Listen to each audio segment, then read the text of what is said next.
So sa pagiging abala ng Warriors sa paghahanap na makakatulong ni Steph next season, sa ngayon nga ay desidido ang Warriors front office na makuha si Jimmy Butler sa team ng Miami Heat at ito talaga ang kanilang priority this off-season dahil iba nga ang tulong na nagagawa ni Jimmy Butler sa regular season hanggang playoffs.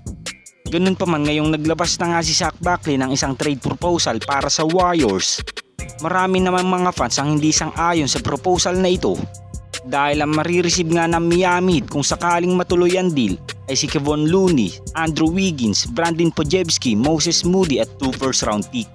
At ang tanging marireceive nga lang ng Warriors sa trade na ito ay ang former All-Star na si Jimmy Butler. Well, 4 na players at 2 first round pick nga kagad ang mawawala sa Golden State Warriors.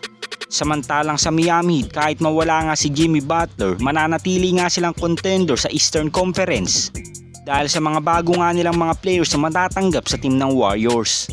Ngunit ayon naman sa mga eksperto at sa mga fans, kung magdadagdag nga daw ang Miami Heat ng offer para kay Jimmy Butler, mas magiging patas nga daw ang trade na ito for both teams.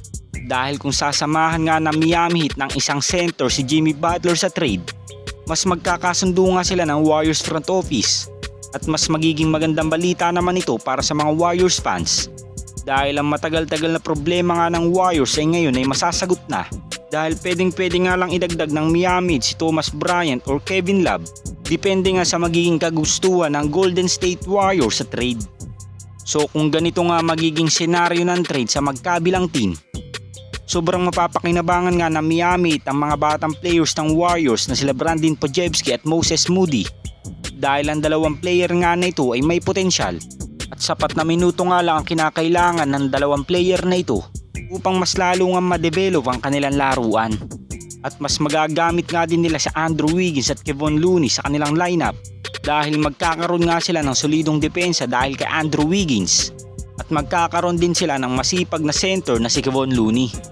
At sa Warriors naman kung alin man ang mapasama kay Thomas Bryant at Kevin Love kay Jimmy Butler, mas magiging dominante na nga ang Warriors sa seasong ito. Dahil ang problema nga nila sa kanilang size ay masasagot na ni Thomas Bryant at Kevin Love at magkakaroon pa nga sila ng elite defender at scorer na alam nating makakatulong talaga kay Steph next season. At sa maagang pagbabakasyon naman ng Warriors sa seasong ito, sa ngayon nga ay kahit hindi sila nakapasok ng playoffs, nananatili pa nga din ang pagiging dominante ng 2-time MVP na si Stephen Curry sa loob ng court, kung saan kahit nasa 36 years old na nga ito ay nananatili pa rin ang kanyang consistent na performance. At si Steph nga lang din ang tanging bumubuhat sa Warriors dahil sa kasalukuyan nga nila ngayong lineup, unti-unti na nga nagde-decline ang performance ni Klay Thompson at Andrew Wiggins. At panay sakit naman ng ulo ang binigay ni Draymond Green sa Warriors front office. Kaya naman mag-isa nga niyang dinala ang Warriors sa play-in tournament kahit hindi man sila pinalad sa team na Sacramento Kings. Ganun pa man sa potensyal na ipinapakita hanggang ngayon ng 2-time MVP na si Stephen Curry. Para nga sa ilang mga eksperto ay nananatili pa rin ito sa kanyang prime at extraordinary nga mga ganitong player dahil hindi nga natin sila nakikitaan ng kahinaan sa loob ng court.